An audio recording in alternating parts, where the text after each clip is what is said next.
Marcelo. I'm with Baba for more than 30 years. I took knowledge in my homeland, Brazil, but I live in Colombia almost for 25 years now. And I'm here. The idea of the class today is helping us understanding the general journey we are all in. And that song is very beautiful.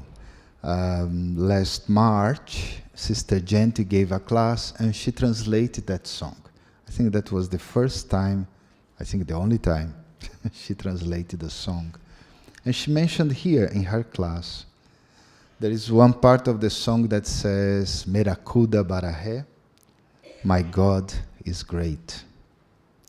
So no matter how many problems, storms come, no matter how big they are, my God is still greater than them.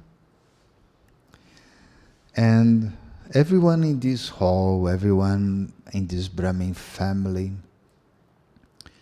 we are all facing many challenges. We are all facing many impossible tasks. Everyone here, can you remember the last time you faced an impossible task? I'm sure that everyone here has had, at least once in your life, one situation that you look at the situation in the eyes and you said to yourself, I can't. This is impossible. And yet, I'm sure that many of those situations, if not most of them, you were able to face, to overcome, to conquer. So, how did we do that? That's the big question. Because if you know the formula, you should replicate the formula later, right? Because sometimes Brahmin life is like a video game, they don't have video games anymore, games in internet. So every time you accomplish one level, what happens? You pass to another level, which is worse, more difficult, longer, or faster. So how do I really do that? So that's what we want to talk today. And one of the things we did, the team that is organizing the programs in Madhuban, I hope you enjoyed the programs, was to sit down and think about the journey, this trip we are taking, our spiritual journey, but specifically, particularly, Madhuban. So we thought about 9 steps, and you can see them all in front of Global Office, so I won't bother you with the details. But for any journey you have to start from.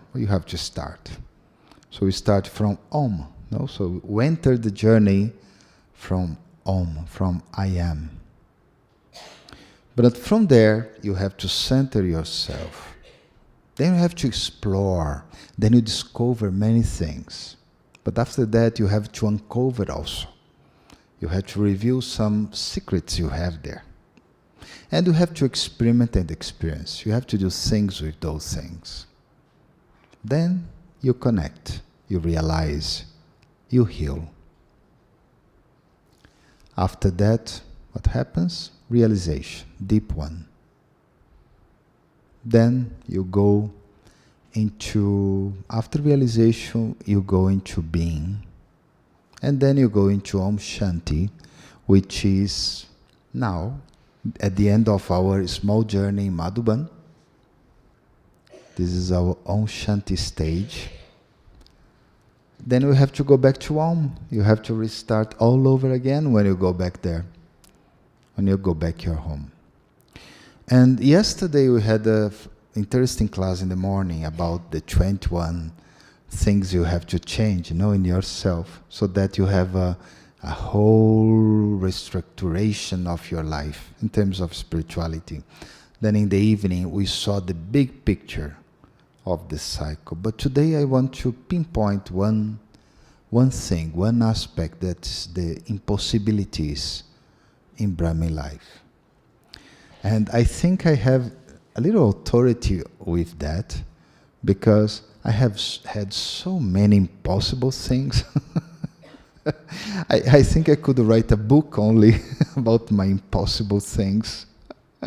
And I did write a book on that, in fact, relating most of the impossible things I had to cross, I had to come with.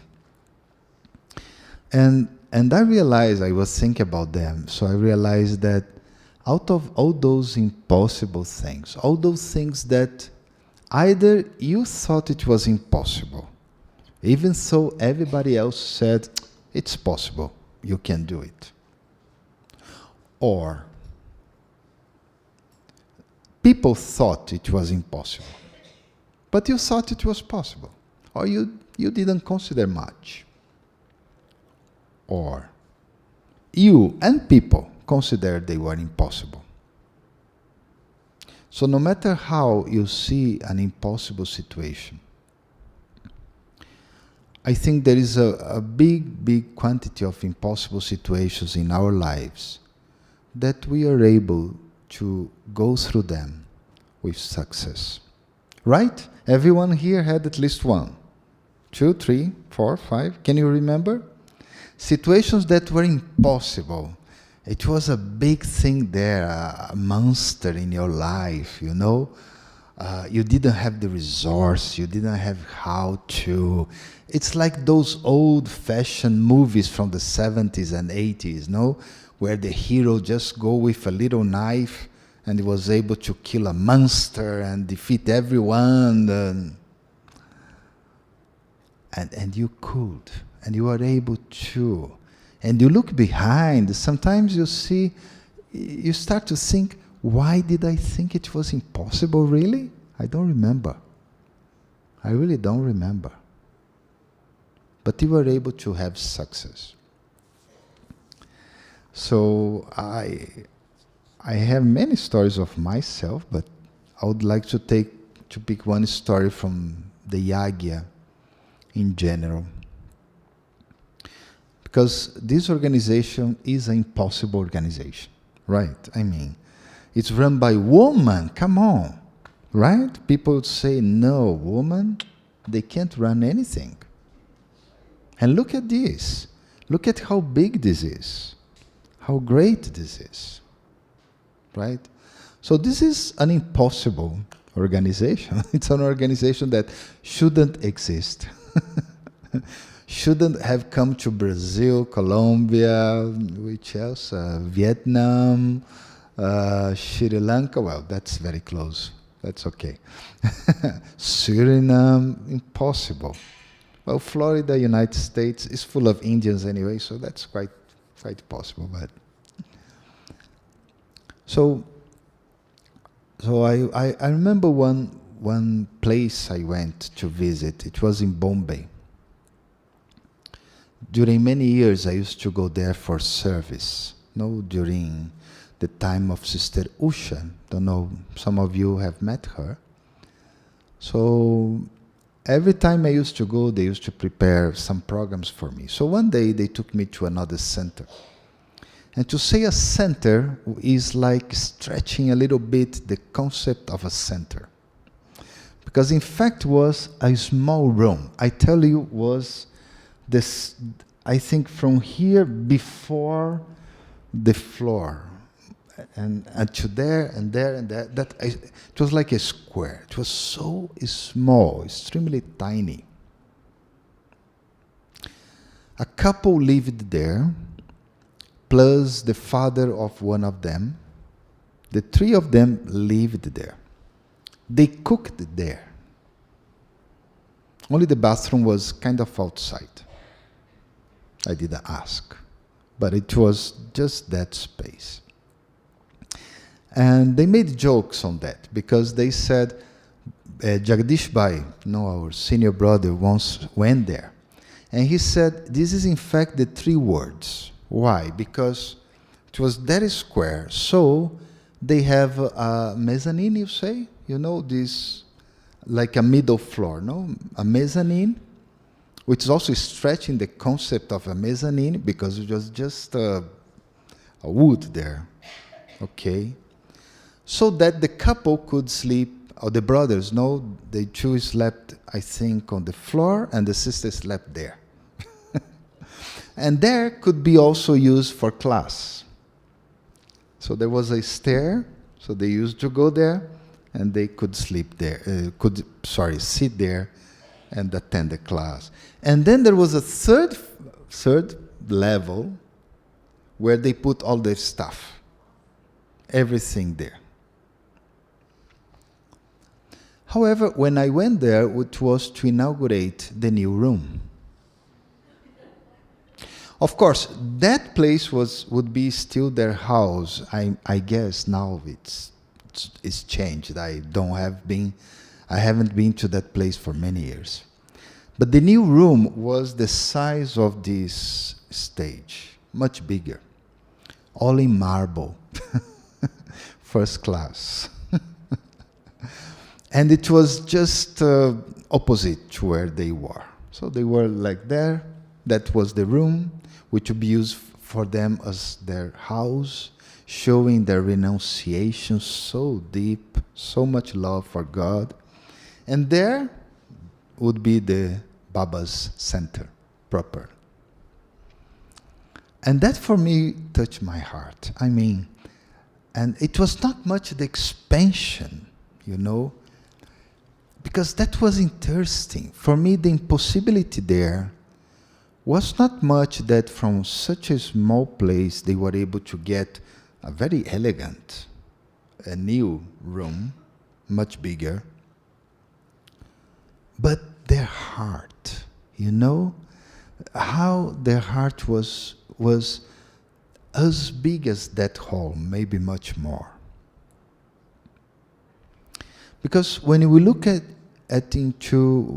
into impossible situations or circumstances, scenes in life, in drama, we focus too much in the difficulties.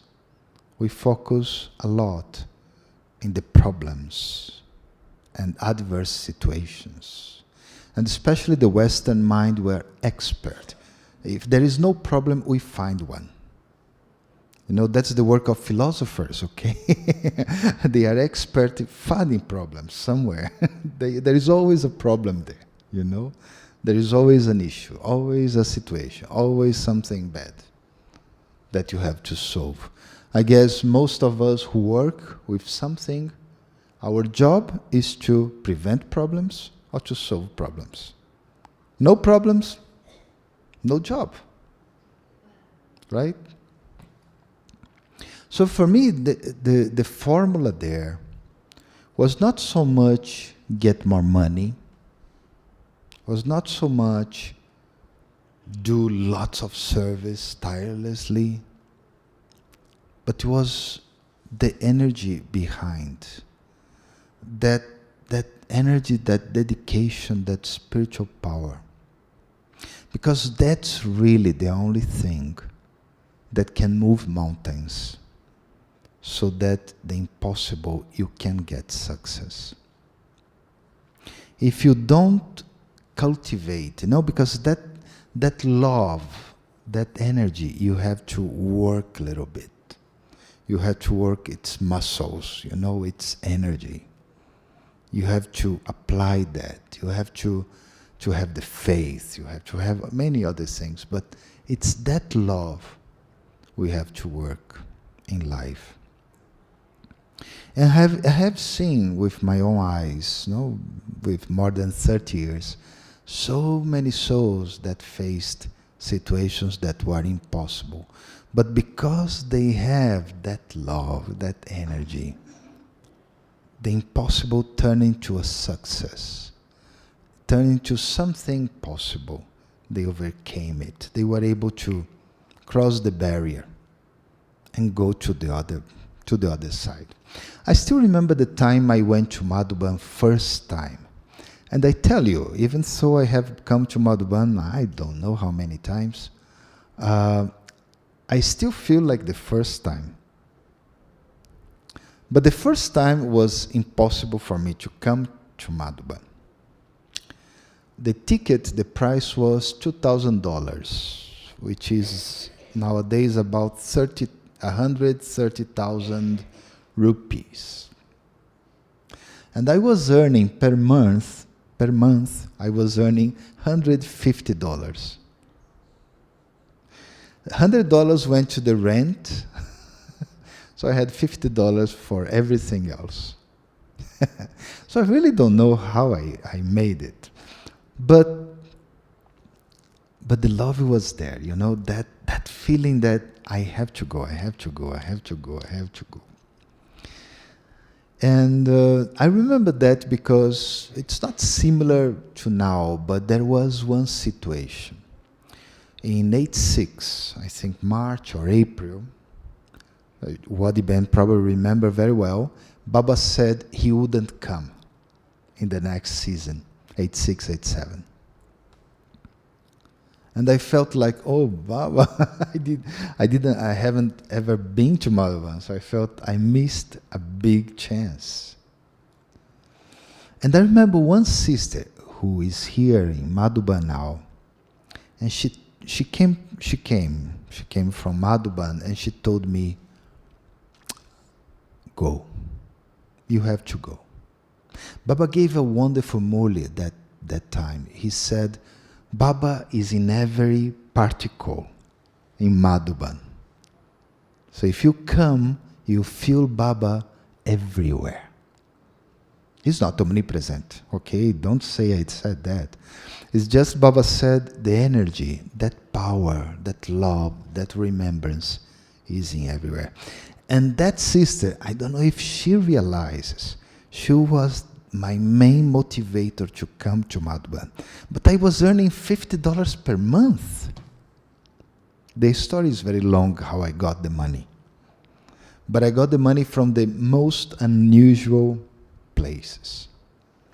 And it was so unusual and so impossible that when I had the money to pay the ticket, I realized I didn't have a passport.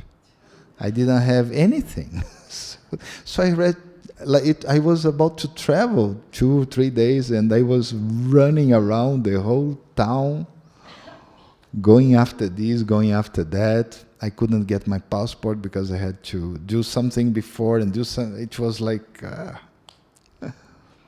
But it was that love that brought me to Madhuban. Because Baba came, finally.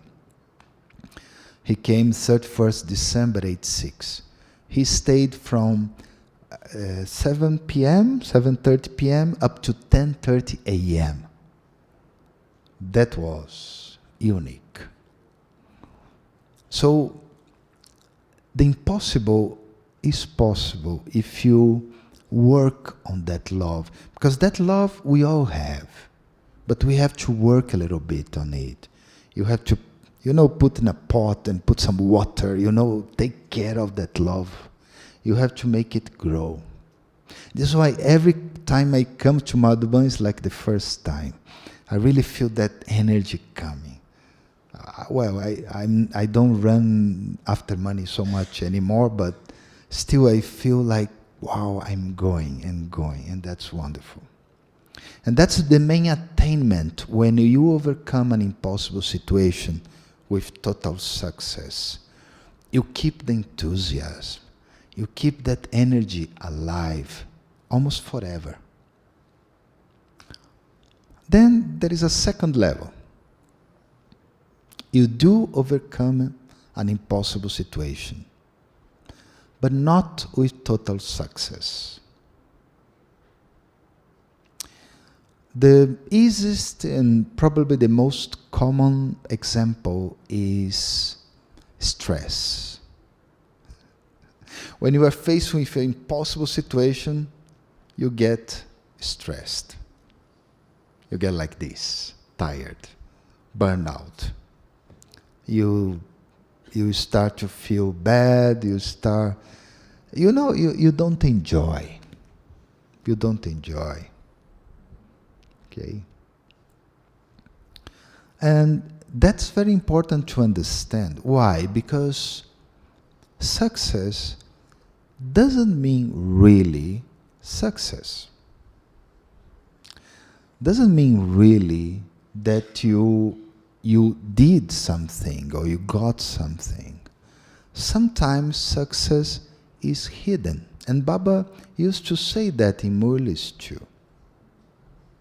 Sometimes success is not obvious, is not emerged, is merged. And you don't realize you are being successful, even though you are. Because of course you are with so much stress, or you feel pain, you feel something bad is happening around you, that at that moment you really don't realize what's going on that's beautiful. You don't realize the beauty because, again, many of us, we have been trained to see the worst and to work on the worst. If we are in Kali Yuga. Kali Yuga lives from showing you the beautiful, but in comparison to the bad, to the horrible. Okay, so they sell you makeup because you are ugly. No, that's the hidden message behind, right? You are ugly, so buy this. In some countries, they sell creams to be whiter. Oh, in Brazil and many parts of the United States, they want to be darker. Okay, so it's funny. It's funny. Kali Yuga is like that. When they open a hospital, they are telling you, we want you to be sick. So that's how Kali Yuga works a little bit. It's a very hidden message. But there is another hidden message, which is the success behind the failure. And there is a wonderful speech. It's by an author. I admire her a lot. Her name is J.K. Rowling. And she wrote a famous book. I don't know if you have heard about, yeah? Harry Potter and the whole series. And she gave a whole speech on failure and the importance of failure. You can go into YouTube and you can watch it. It's very nice. And for me, it was very important, that lecture, because I feel I failed so many times in my life. So many times. I was remembering a little failure I had. One of my personal desires was to learn English. I came from a very low background, family in terms of background, not low class, but very, very low. Very little money, so to learn English was impossible. It was something very difficult. So when I came to before coming to Madhuban, I started to apply the little English I had by translating the Murlis. It was a wonderful exercise. If you want to learn languages, try to translate the Murli. It's very good. So when I came to Madhuban first time, I did an effort. I tried to not listen to the translators. So I tried to go direct into English as much as possible, trying to understand that, trying to grasp the meaning. But took me many years to learn. So one day, many meetings later, many seasons later, Dadi Kumarka, she made an announcement, and that's a very interesting process of the history of our Yagya. Because the Yagya believed the destruction was when? What event? 76. And so from there they start to believe it's 77, 78, 79. Every time they believed the destruction would be next year or next month or very soon. One day, Dadi Kumarka, Dadi Prakashmani, everyone called her like that now. So Dadi Kumarka, she was a visionary. She was excellent as a leader. It was fascinating. She decided to do something that was a little polemic. You know, polemic when people don't agree. She bought coal for burning, no? Coal for burning for 10 years. That was a scandal. So to buy such a quantity of coal for burning for the heaters and everything else that's being used for 10 years, if destruction will be in 1 year. Okay, 2 years. That was beginning of the 90s or 89 or something like that. So, of course, that coal was not enough. but that time was a little problem. And Daddy Kumarka, she apologized. She said, I'm sorry, but I do feel we should have it. So that was her impossible thing. My impossible thing was that I didn't understand coal. I understand cow. You know? Moo. No. So instead of burning, I understood. So she said the number of tons. I think it was 10 tons. And I thought, 10 tons of cows. And I used to think, what is that? And I was surrounded by other brothers who didn't understand much English as myself, so they we all believed it was cows. And we used to look at cows, we used to stay in Pandav Bhavan, so there were lots of cows at that time. Not many now, but lots of cows. So we used to look at a cow and think how many cows correspond to 10 tons of cows. Later we realized our big error. No. But that was so important for me to learn my English. I really think it's impossible for you to learn something if you don't make mistakes. I guess Daddy Yankee wouldn't agree with that, but even Mama said she used to make mistakes. Once. That's fine. But that mistake, probably she made other mistakes. The thing is, what do you do with the error or the failure or the problem you didn't solve completely? You got stressed because you did something. Okay, what did you do with that stress? Oh, you lost a friend because you became Brahmin. You told your friend, I'm sorry, I cannot eat your food because you are impure. And you said with lots of love in your heart, you lost that friend.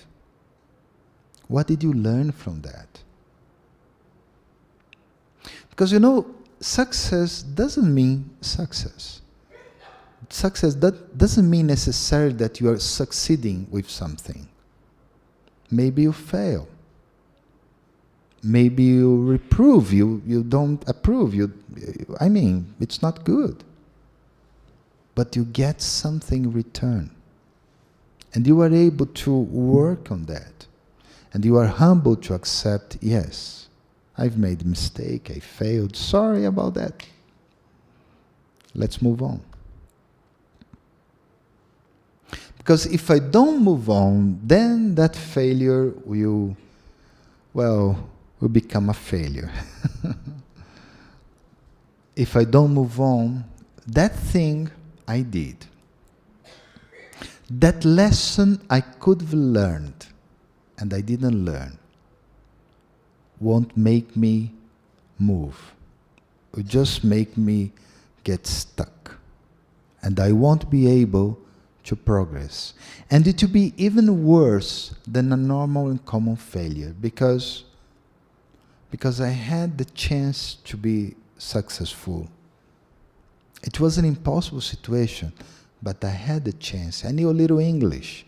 Daddy Kumarka, she had a mentality of management, so she could solve that. But if you don't do it, it's even worse. So I want you to think about those impossible situations that you didn't fully succeed. Maybe you had stress, maybe you got success, but everybody else got against you. They start to oppose you. Maybe you are happy and people are or you are grumpy, you know. So something happened with that. So think about and just ask yourself right now. Just let's ask Baba even. What's my lesson here? What did I learn here?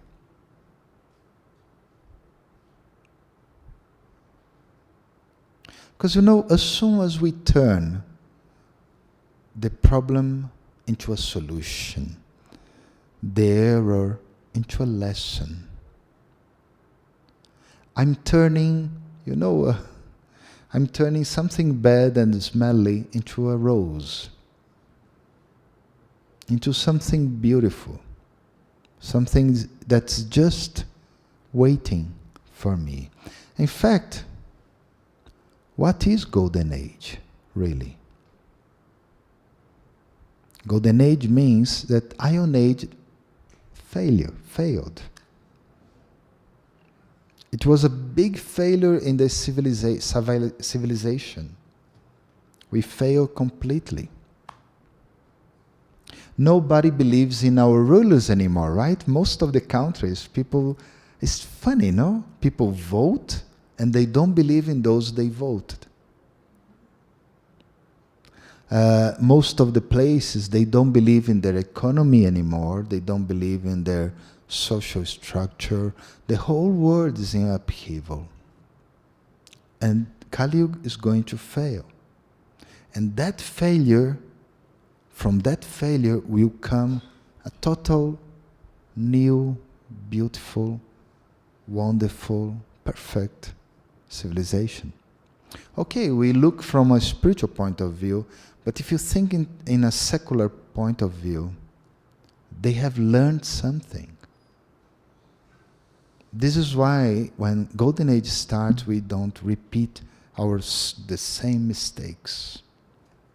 We don't repeat the same errors, because those people who start our civilization, the advanced party especially, the ones who create the structure, the social, political, economical structure, they have learned something. And they are not going to repeat it. So it's okay. So if you had many problems in your life, failures, saying that, oh, I couldn't do this, oh, I lost that, this happened, embrace it. Accept it with love and just understand what's the lesson here. What should I learn there? What should I learn with this? To learn a language, you have to make so many mistakes. To learn to walk, how many times we have to fall until one point that you say, oh, I'm walking. And how many Amritivelas we have to have badly to really, really experience the most powerful Amritivela in my life. But then we come to the third category of impossible situations. And these are the impossible situations that, guess what? They are still impossible. Sorry, you couldn't get over them. You couldn't cross over, you couldn't surround, it's there. It's the big elephant that's in your room waiting for you every day. You hide the elephant, you put something there, a curtain, but it is still there. And unfortunately, many, many Brahmins, we have those situations. Just now in one center, they suggest a lecture which was saying how to heal the wounds in the soul. But I said the soul doesn't have wounds really. The soul really is not hurt.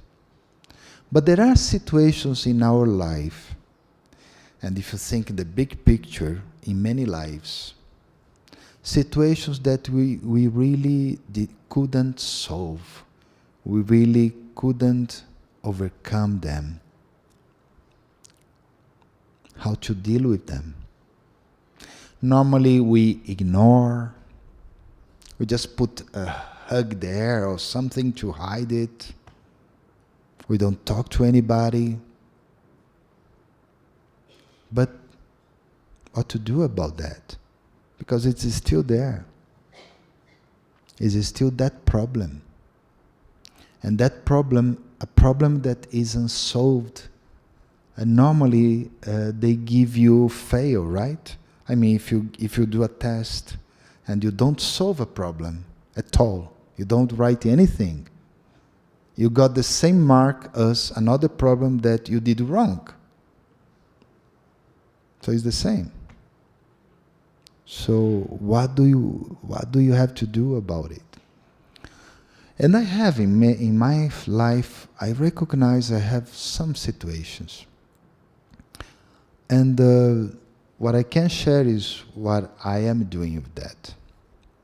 And looking at how the journey from Om to Om Shanti is going. I think for me it's very, very important that I realize my potential, my strength, but also my weaknesses. I try to be very honest with myself. I'm sure I'm not totally honest, but I make my best in that. And recognize that I have many things that are not okay, are not right. And they come from those impossible situations. Normally they are the root, or at least the apparent, the obvious, the roots that I see from those weaknesses. And they are there. So I have to work that out a little bit. And yes, some people, they will have to go to help. They have to look for help from health, from medicine, from many professionals that are around, and they will give you help. What I did was, for me, and that was very important, was to accept those impossible situations that I couldn't overcome. That means those weaknesses that I can't transform. And I accept them as part of my life, as part of myself. And I use a very nice, at least for me, metaphor. I don't know if you have watched well, now there is a movie, but there was a cartoon by the name The Beauty and the Beast, okay, from Walt Disney. That was an old, very old cartoon. So in that cartoon, there was the story about this beautiful girl and this monster there. And at the end, right at the end, the beauty starts to fall in love with this beast, with this horrible creature. And because she loved the beast also becomes a beauty. I mean, the beast also becomes beautiful. And I have seen that by touching some things that they were impossible in my life, I was able to turn them into something beautiful. They are still there. So my mother, she separated from my father when I was 3 years old. I was probably this size. And she did in such a way that I never saw my father. When I was over 40, I was in São Paulo. I was already living in Colombia, so I was visiting São Paulo. My mother came to the center to take farewell from me. I was going to the airport. She brought me my favorite food, and this kind of things that only mothers do. And then I asked about my father. Because I was having, at that point, I was having the feeling that I don't want to go back, I don't want to do anything. But I'm a Brahmin. I'm the only, maybe, karmic connection he has with Baba. So if I'm not touching him, if I'm not getting in touch with him, how would he know, or whatever family he has created, about that? That was my feeling. So my mother said she didn't have any detail from him, but she gave my uncle's name. Well, you check in internet, and I found my uncle, and it was interesting. I mean, I couldn't do anything with my father again. I was a little old, right?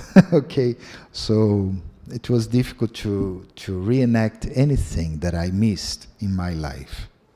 But what I could do was, first of all, I was able to bring my uncle here to Madhuban, to Gyan Sarovar.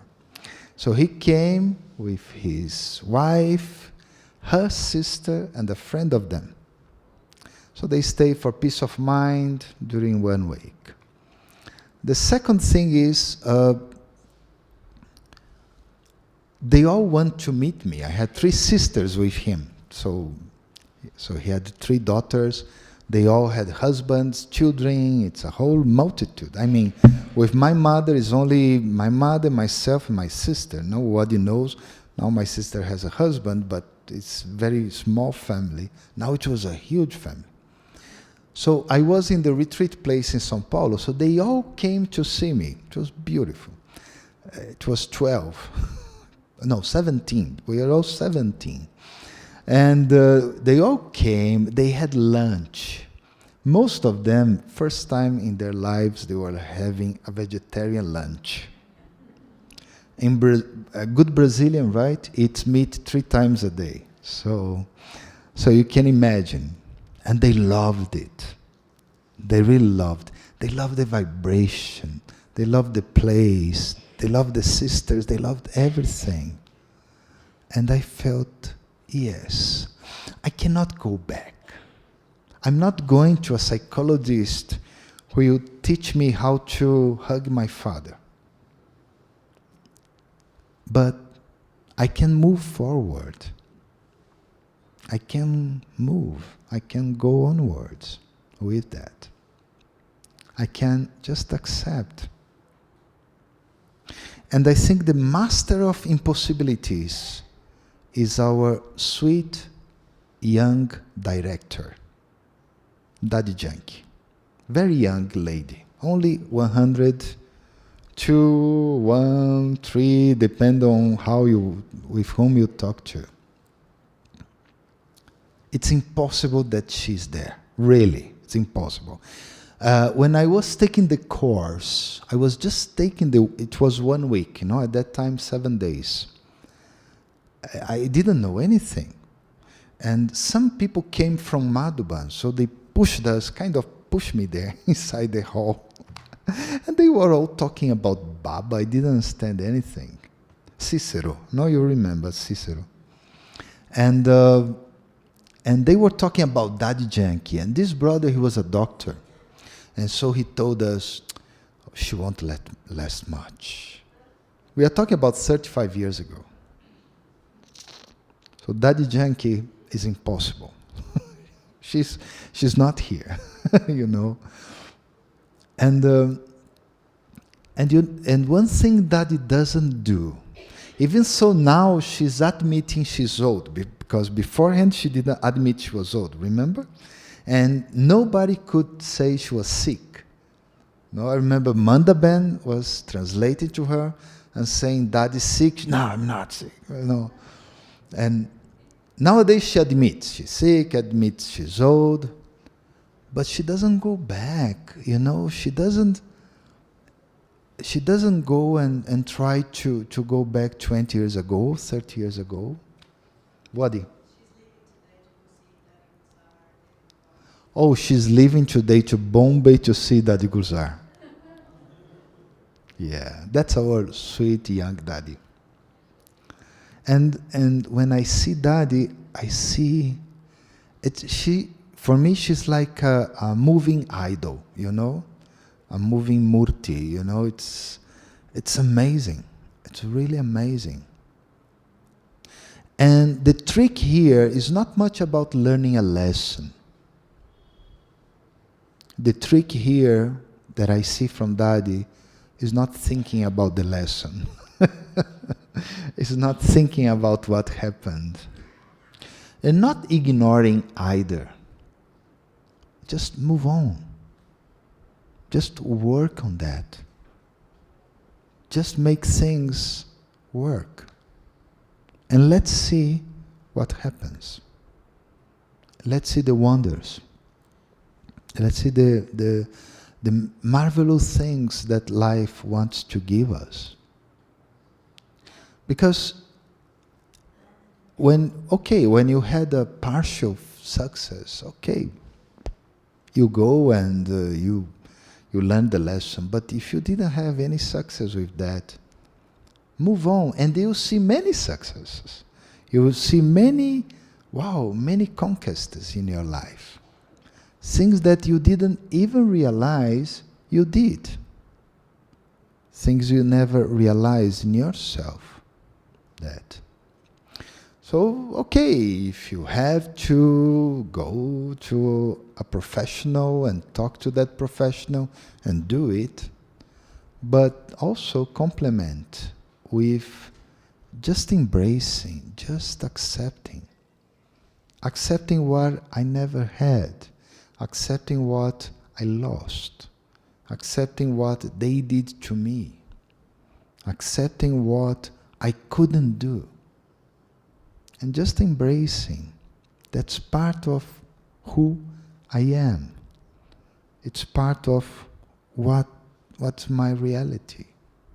In the big picture, in the big cycle Kembai was showing yesterday, he was saying, about sometimes we feel that the karmic situation is greater than us. But then we have to remind ourselves that no, Mera Kuda Barahe, my God is great. And Baba has accepted me. I was just remember this time, I was walking Pandav Bhavan. It was amazing, the feeling of going back to those years. We used to go to Pandav Bhavan. There was only Pandav Bhavan. I was going even earlier when I just came into this knowledge. And I was trying to understand what was going on. Denise Bent, she had a wonderful class where she was saying that all of us Brahmins, we need that sense of belonging. And that's a kind of a struggle we have when we come into Gyan, or even when you come into Madhuban. Even when we go into a room here in Madhuban, you have to see the belonging, You have to see, where do I put my luggage? Where do I put...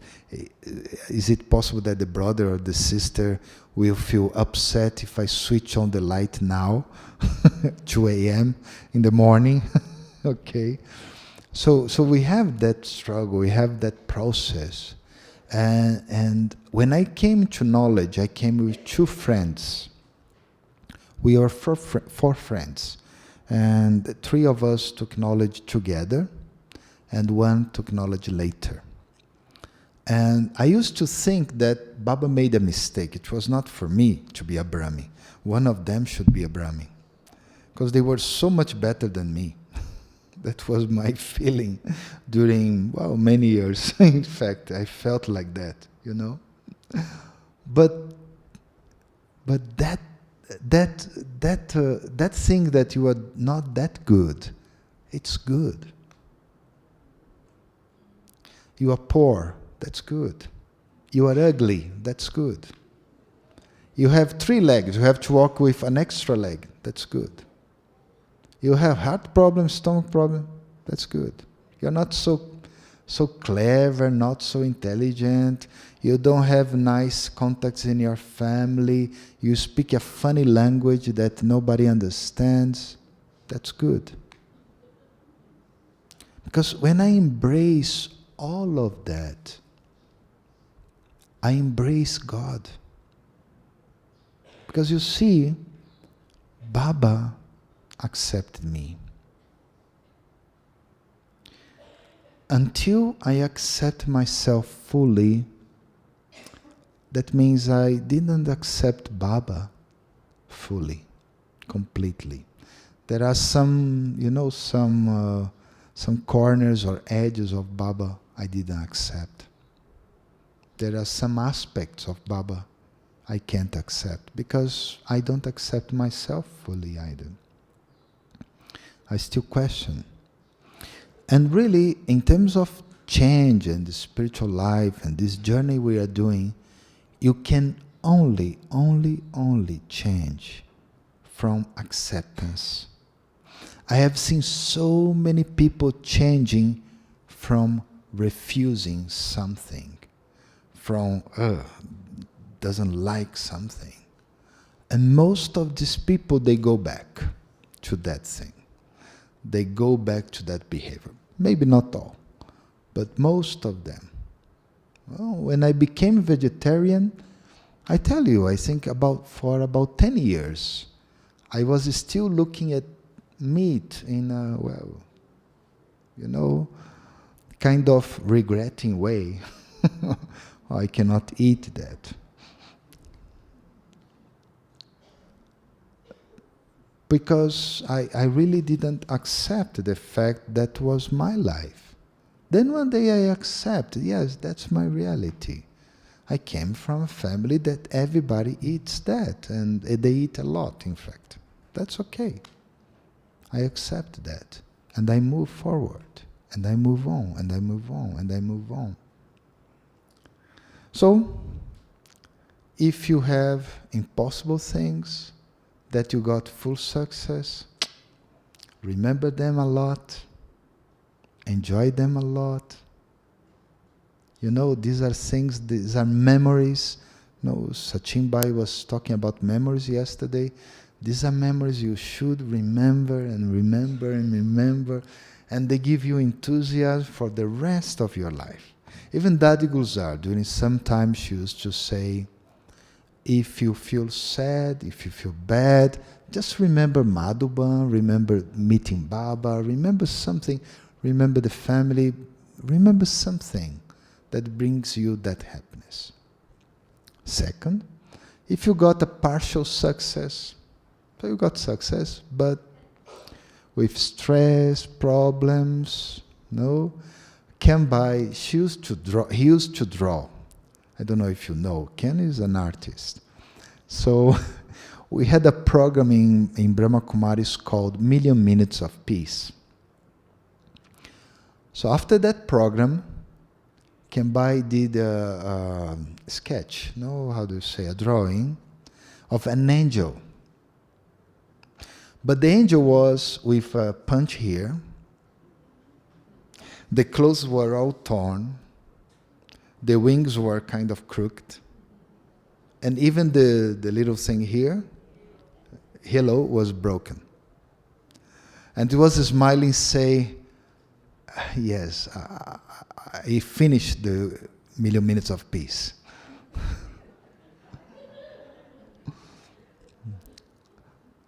So learn the lesson. Enjoy. Okay, you didn't get full success. You got tired, you got stressed. Gosh, but it's wonderful. What's the lesson behind? And third, those impossible things that are impossible, I won't tell you to forget them. I won't tell you to give up on them. but accept them as impossible things.